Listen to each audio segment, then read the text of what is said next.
All right, welcome to the 33 Days of Love Challenge series. I'm your host, Bill Hargenrader, founder of Next Level Life and co-author of the upcoming book, Love, Forgive, Never Give Up, where we're featuring each day an expert in the area of love, self-love, passion, something of that nature. And today we have Austin Hill Shaw. Welcome, Austin. Hi, nice to be here, Bill. Thank you. Awesome. We're going to go into a story that Austin has to share with us. But first, let me read his quick bio. And so Austin Hill Shaw works with individuals who want to unlock their full creative potential and organizations that want to build cultures of innovation. He is the founder of Creativity Matters, the author of The Shoreline of Wonder on Being Creative, and the inventor of the Creativity Quiz and the Creator's Cheat Sheet. Through his keynotes and trainings, workshops, retreats, online courses, and one-on-one coaching, his life purpose is to empower others as creators. He resides in Berkeley, California with his wife, Epiphany, and their daughters, Sierra, Lucia, and Lorenza Del Mar. All right, great, Austin. So what do you got from us, brother? What can you share with us today? Well, I'd like to share a quick story about just meeting my wife and also my older daughter, Sierra. So I met my wife in 2008 at Burning Man. And we just happened to, it was called Tutu Tuesday, which is basically it's Tuesday evening. It was really late into early in Wednesday morning. But she and I we were at a dance floor, just at a party called False Prophet. And we just kind of were looking at one another across the dance floor. There was a familiarity around her. She had these beautiful eyes. And we actually came across the dance floor and we kissed one another before we even knew each other's names. So we immediately were connected. And the next day she said to me, "You're the one." And I thought, gosh, you just met me. You have no idea who I am, and I was a little bit freaked out by the whole thing, to be honest. And, but she said, "You're the one." But what she didn't tell me is that she's half Filipino. She's a trained clairvoyant. And it wasn't that she was saying that I was the one, but really this baby being that had been around her all her life, a baby spirit, said, "He's the father. He's the father." So 7 months later, we were actually pregnant. We found out on April Fool's Day. And then suddenly, and it was, meeting somebody under those circumstances where there's a cosmic connection, but not necessarily a big introduction, is sort of it was a meeting within a very unusual situation. There was a lot of what we would maybe call karma that needed to be ripened. And so, and we'd had we had an immediate connection and then a rough go, shortly thereafter. And yet there was this sense of when we were pregnant, of course, it scared the hell out of both of us. And yet at the same time, it also felt like the right thing to do. And so that was sort of the paradox there, this sense of overwhelming, like, wow, this is hard, because again, it was such a big connection, and yet at the same time this feeling like, but there's something here to be worked through.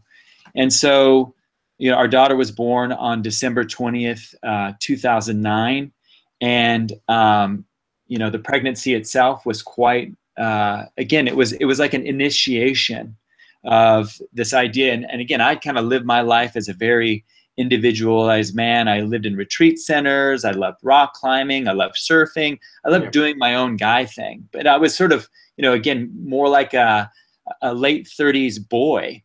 And suddenly I'm being asked to step up in terms of, how am I going to support my wife? How am I going to support this child? It was very overwhelming. And it was that way for years on a lot of levels, having to mature into this place. But now, just over 8 years later, my daughter is now about to turn 7. We have a second daughter who's 3. And it's been an amazing process of transformation. And both my wife and I work with other couples simply because we've gone through the ringer. We know, and we've gone to a lot of counseling ourselves. Yep. We know things that work, things that don't work. And it's just been an amazing journey, a very humbling journey. But one for me personally that has allowed me to really unlock my full potential as a human being through the emotional trials, through the learning, through the having to step up financially and responsibility, and just the joy of being a father. It's just been the greatest gift of my life to be that. And not only that, to be a husband, to be a proactively loving husband, which again has been something I've had to learn how to do. No, that's great. I'm taking lots of notes here, and I guess we can. I really get the unlocking your full potential as a husband. I haven't reached as a parent yet, but that's true. I mean, there's other levels to our life, and sometimes we need to be with somebody, be open to be with somebody to unlock those levels. And so I'd go back to what are some of the key things? I mean, for me, I've written down some ideas, some trust, some being open, following intuition, working on being aware to be able to follow your intuition. What are some things that maybe some advice that you would give to somebody that's watching this, that wants to, go down that path of unlocking more of their potential in relationships? Yeah, so I think the main thing that happens in relationships that cause their demise is that we have stories that we develop about ourselves and the other person. And again, intimate relationships are all about, we're constantly projecting onto the world, and with our significant other, they're receiving the majority of those projections. And again, their stories, their preferences, there's things that we think they are or are not doing. And so I think the most important thing we can do is to transcend the story or let it go altogether. And there's various methods in which you can do those. My wife and I are both members of the Native American church here, which is actually just a block away from our house. And we often go into ritual spaces by which we are giving thanks for the things that we have and praying for the things that we want within a context of plant medicines. And we found that that is a really, really helpful way of us working through things. Because, if you try to work through, just in like with the election just happened, when you're trying to work through issues on a conceptual level, you just have different opinions like butting up heads with one another. But when you're able to return to the space of love and the heart, which has none of those proclivities and sides, and just are able to sit in there with your significant other, then suddenly like that love that seems so far away is immediately accessible, because you realize your cosmic connection to the other person, the fact that your entire life is a miracle, and that you can work from that, from that space of gratitude and asking for help. So what do you feel as a creativity expert, what role does creativity play in bringing in the fullness of your love to a relationship? Yeah, so I would say that anything, including relationships, that you apply creativity to is enhanced, because as human beings, we are naturally creators. Just in terms of the way birds are meant to fly and fish are meant to swim, we are here to create. And yet most people actually don't see themselves as creators, or they apply creativity to only certain things, such as artistic pursuits. But really, creativity, and I have a very simple definition, is that creativity is connecting with the world and affecting it in a meaningful way. Again, connecting, making a difference, and meaning.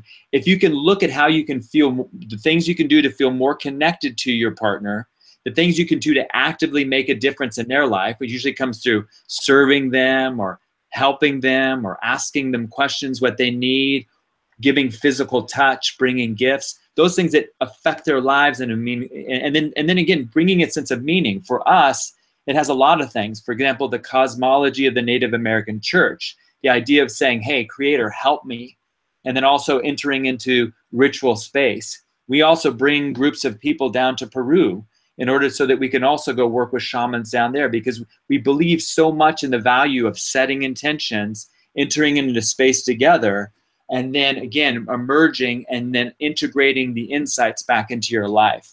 So I think that's part of it as well. Retreats themselves, getting out of the busyness of our lives, those are also very helpful. So creativity, again, is again, everybody has it. Lots of people don't see it, but everybody has it. That's the main thing. Once you start to apply that to anything, including your relationship, things get better. Yeah.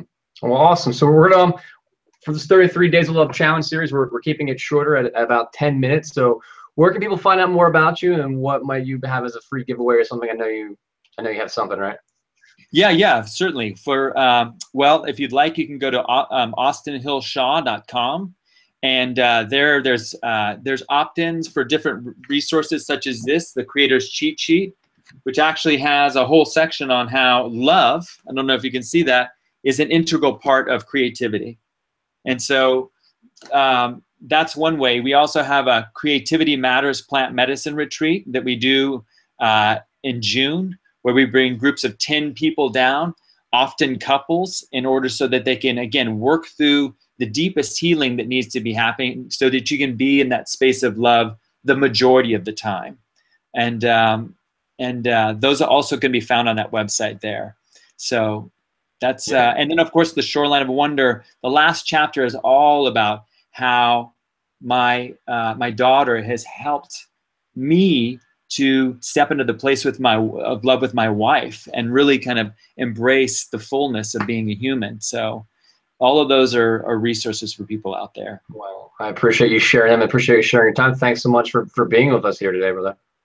Thank you so much, Bill. It's really nice to connect with you again. Yeah, absolutely. And so for those of you who are watching this, go check out Austin's stuff. And then also this 33 Days of Love Challenge series, we're basically challenging you to love a little bit more in your life. And we're also highlighting the Love, Forgive, Never Give Up book that's coming out in the near future. Austin will be a featured expert in that book, in that series. So go to loveforgivenevergiveup.com, find out more. Thank you all for watching, and we'll see you on the next video. Take care, Austin. Thank you so much, Bill.